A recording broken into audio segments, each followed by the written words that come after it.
Come to my attention that many of you are confused about just what happened between Ukraine and Russia the other day, and why the title of my video here is Russia Bombers Go Boom. Well, it's just very simple. What we are seeing is one of the greatest intelligence operations in history. And that's saying something considering the number of intelligence operations that have been carried out by the Israelis that were just world class in the last year. As you might recall, the Israelis actually did a supply side intelligence operation where they actually hired a computer company, bid on a contract for Hezbollah to have cell phones, put explosives into those cell phones, let Hezbollah use them for a year or more, and then at the right time called all of Hezbollah's senior members and blew their heads off with those bombs, which were actually working pagers.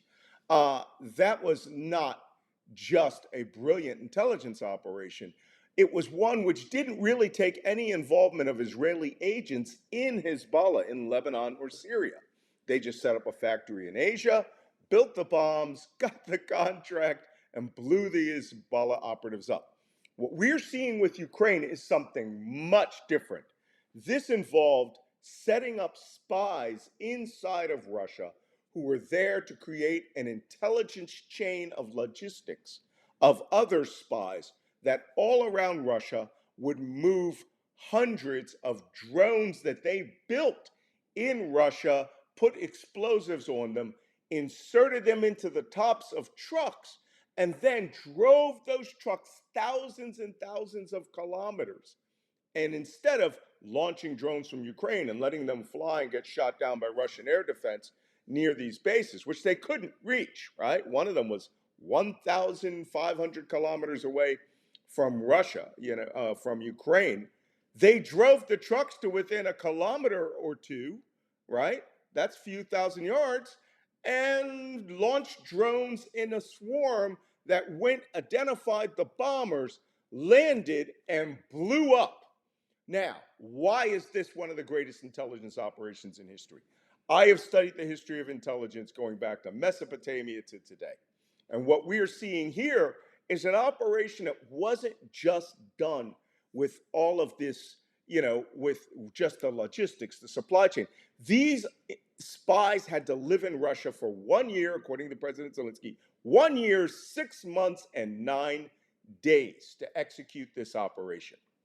The purpose of the mission was that Ukraine was being bombarded with these old Cold War relic aircraft, the Tu-95 Bear bomber and the Tu-22 M3 backfire bomber.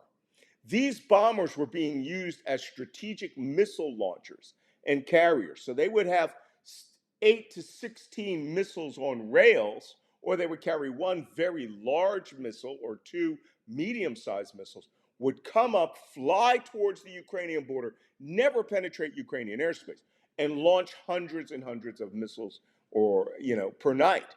Ukraine had been bombarded with these missiles daily for over 3 years. So in a concept called kill the archer, not the arrow, which is an air defense concept of don't destroy the missile that's coming in by using another missile or guns to shoot it down. Blow up the platform that is actually launching them so that they may never launch it again, right? So, like an archer, you don't intercept the arrow, you intercept the archer by killing the archer. So the Ukrainians decided to put into play this kill the archer, not the arrow missile operation by inserting spies into south central Russia in the seventh largest city in Russia called Chelyabinsk, which is there like Detroit. This is where cars and trucks are manufactured. This city is on the border of Kazakhstan, which is a former Soviet republic, rife with smuggling and infiltration, an easy place to get into, and also an easy place to get your explosives and equipment, and where money talks. So the Ukrainians set up a bomb factory in that city, assembled drones which were purpose built by Ukraine for this mission, and some of the components